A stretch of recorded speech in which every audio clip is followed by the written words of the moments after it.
Hi అండి. ముందుగా మన ఇంటి వంటకు స్వాగతం, సుస్వాగతం.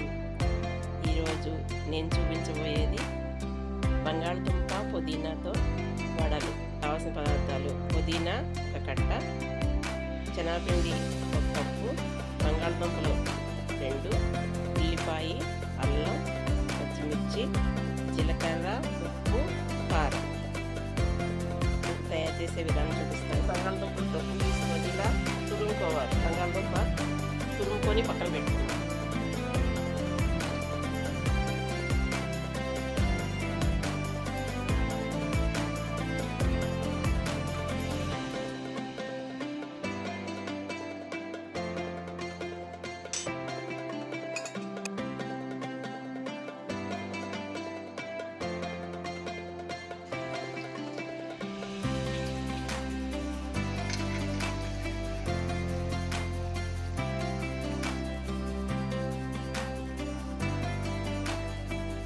వేడిగా కమ్మనైన బంగాళదుంప పుదీనా వడలు రెడీ. మీరు తప్పకుండా ట్రై చేసి చూడండి.